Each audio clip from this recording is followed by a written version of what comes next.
राष्ट्रगीतापूर्वी वंदे मातरम गाण्याच्या मुद्द्यावर TVK प्रमुख विजय यांनी भाजपला बॅकफूटवर ढकलले.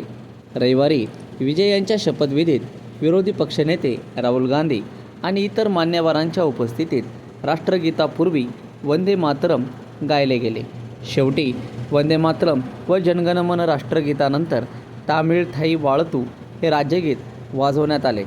हा क्रम याच पद्धतीने पाळला गेला.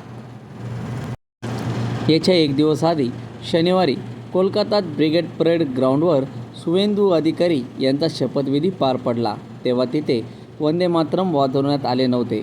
भाजपसाठी खरे तर ती एक ऐतिहासिक घटना होती, कारण त्या राज्यात पक्ष पहिल्यांदाच सत्तेवर आला होता. 1882 मध्ये प्रख्यात बंगाली साहित्यिक बंकिमचंद्र चट्टोपाध्याय यांनी रचलेल्या गीताच्या संदर्भात ही बाब विशेषत्वाने लक्षात घेण्यासारखी आहे. जानेवारीत गृह मंत्रालयाने राष्ट्रीय गीतासंदर्भात जारी केलेल्या निदर्शनामुळे मोठा राजकीय वाद निर्माण झाला होता. बंगाल आणि तामिळनाडू यासह 4 राज्यांचे निवडणूक निकाल जाहीर झाल्यानंतर पंतप्रधान नरेंद्र मोदी यांच्या नेतृत्वाखालील केंद्रीय मंत्रिमंडळाने वंदे मातरम या राष्ट्रीय गीताला जनगणमन या राष्ट्रगीताच्या बरोबरीचा दर्जा देण्याच्या प्रस्तावाला मंजुरी दिली होती. पश्चिम बंगालच्या तत्कालीन मुख्यमंत्री ममता बॅनर्जी यांनी या निर्देशास रवींद्रनाथ टागोर यांचा अवमान असल्याचे संबोधले होते.